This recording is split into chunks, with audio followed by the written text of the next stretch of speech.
The Doctrine of Lapse. The final wave of annexations occurred under Lord Dalhousie, who was the Governor-General from 1848 to 1856. He devised a policy that came to be known as the Doctrine of Lapse. The doctrine declared that if an Indian ruler died without a male heir, his kingdom would lapse, that is, become part of the company territory. One kingdom after another was annexed simply by applying this doctrine.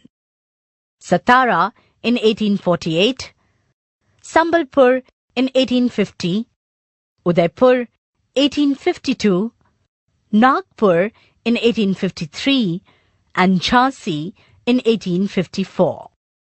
Finally, in 1856, the company also took over Awadh.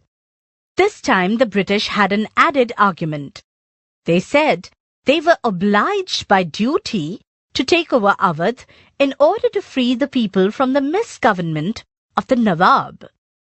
Enraged by the humiliating way in which the Nawab was deposed, the people of Awadh joined the Great Revolt that broke out in 1857.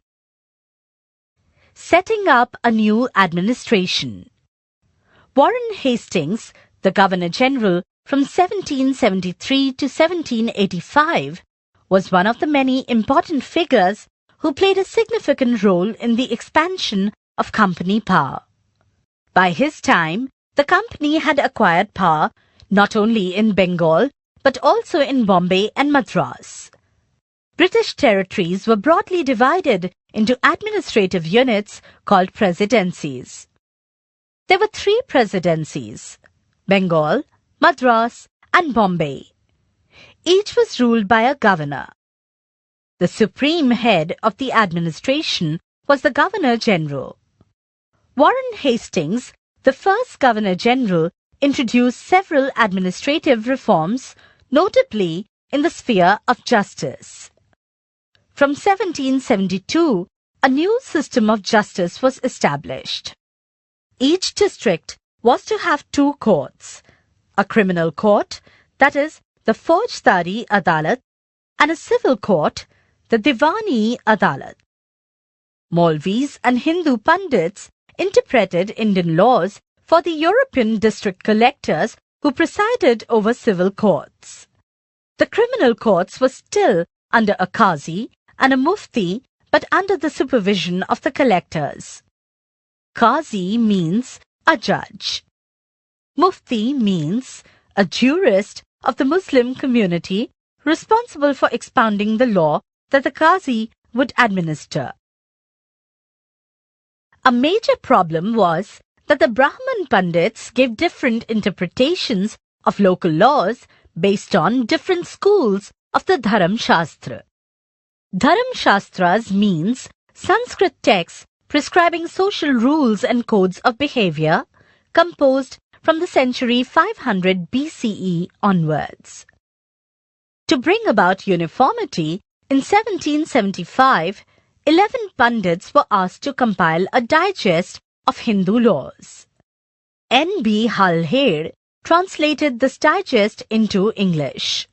By 1778, a code of Muslim laws was also compiled for the benefit of European judges. Under the Regulating Act of 1773, a new Supreme Court was established, while a Court of Appeal, the Sardar Nizamat Adalat, was also set up at Calcutta. The principal figure in an Indian district was the collector. As the title suggests, his main job was to collect revenue and taxes and maintain law and order in his district with the help of judges, police officers, and darogas. His office, the Collectorate, became the new center of power and patronage that steadily replaced previous holders of authority. The Company Army. Colonial rule in India brought in some new ideas of administration and reform, but its power rested on its military strength. The Mughal army was mainly composed of cavalry. Savars means trained soldiers on horseback, and infantry, that is, paidal or foot soldiers. They were given training in archery, called tir andazi, and the use of the sword. The cavalry dominated the army, and the Mughal state did not feel the need to have a large, professionally trained infantry. The rural areas had a large number of armed peasants, and the local zamindars often supplied the Mughals with paidal soldiers. A change occurred in the 18th century when Mughal successor states like Awadh and Banaras started recruiting peasants into their armies and training them as professional soldiers. The East India Company adopted the same method when it began recruitment for its own army, which came to be known as the Sepoy army, from the Indian word sipahi, meaning soldier. As warfare technology changed from the 1820s, the cavalry requirements of the company's army declined. This is because the British Empire was fighting in Burma, Afghanistan, and Egypt, where soldiers were armed with muskets and matchlocks. Musket means a heavy gun used by infantry soldiers. Matchlock means an early type of gun in which the powder was ignited by a match. The soldiers of the company's army had to keep pace with changing military requirements, and its infantry regiments now became more important. In the early 19th century, the British began to develop a uniform military culture.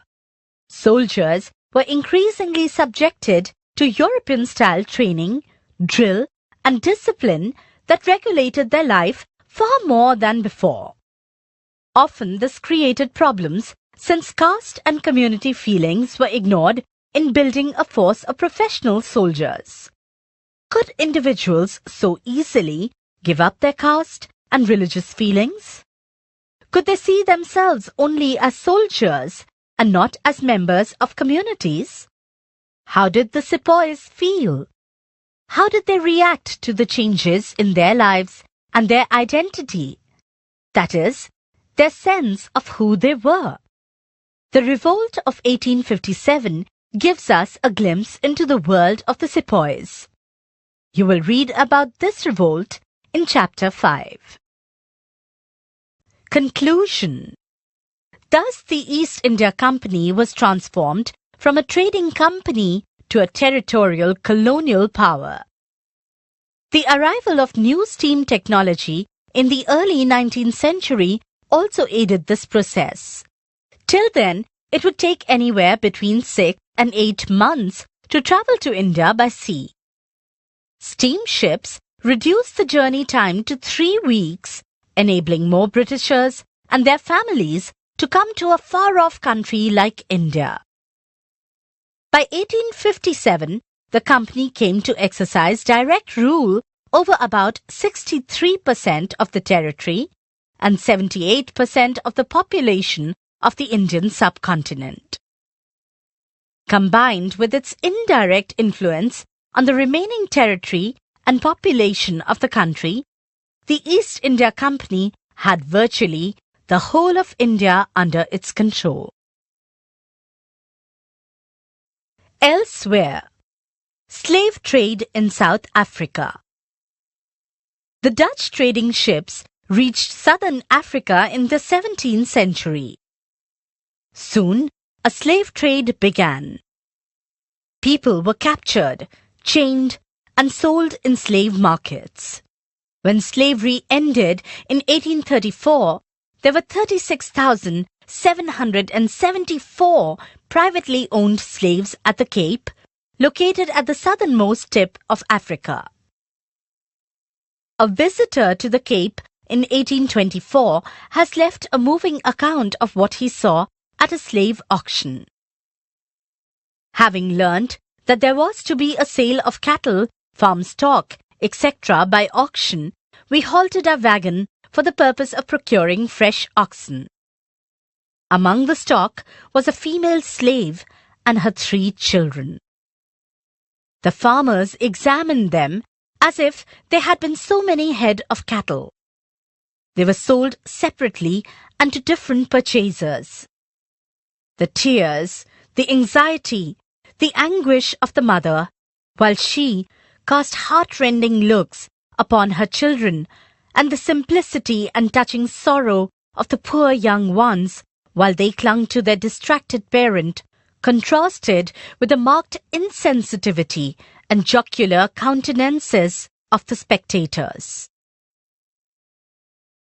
Subscribe to my channel. Click on bell icon to get notification about new video.